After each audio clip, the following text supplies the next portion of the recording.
তো সকালবেলা উঠে থেকে কি তার মৃতদেহ। যখন সন্ধ্যা হয়ে যাবে তখন কিন্তু এরা কেউ থাকবে না এখানে, সবাই পালিয়ে যাবে। ললিতা দেবী এখানে জলপান করেছিলেন এবং এখানে একটা কুণ্ড, সেই কুণ্ডটার নাম হচ্ছে ললিতা কুণ্ড।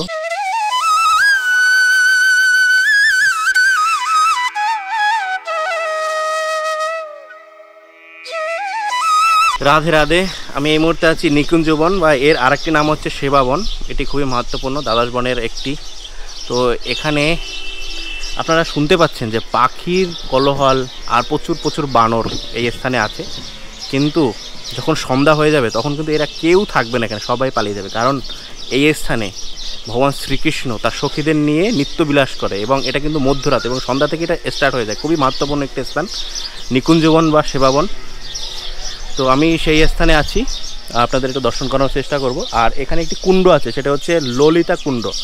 যে ললিতা একবার কী করছে, ভগবান শ্রীকৃষ্ণের কাছে জল খাওয়ার জন্য বলেছিলেন। তো ললিতা বলছে আমি যমুনা যেতে পারবো না, তুমি এখানেই আমাকে জল পান করাও। তো ভগবান শ্রীকৃষ্ণ নিজে কী করেছে, বাঁশি দিয়ে জোরে মাটিতে আঘাত করেছিলেন এবং ওখান থেকেই গঙ্গা উৎপত্তি হয়েছিল এবং তখন ললিতা দেবী এখানে জলপান করেছিলেন এবং এখানে একটা কুণ্ড, সেই কুণ্ডটার নাম হচ্ছে ললিতা কুণ্ড। তো সব কিছু আপনাদের দর্শন করাবো। তো চলুন, খুব সুন্দর। আমরা বিকেলবেলা এসেছি, এখানে কিন্তু প্রচুর পাখির কলরব আপনারা শুনতে পাচ্ছেন, কিন্তু এতে যখন রাত হয়ে যায় তখন কিন্তু কেউ থাকে না।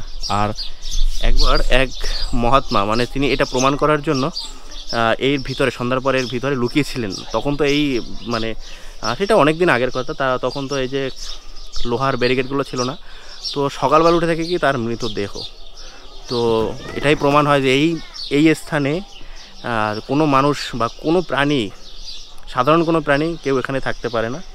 সন্ধ্যা নামার সাথে সাথে কিন্তু তারা পালিয়ে যায়। তো চলুন আপনাদের দর্শন করে।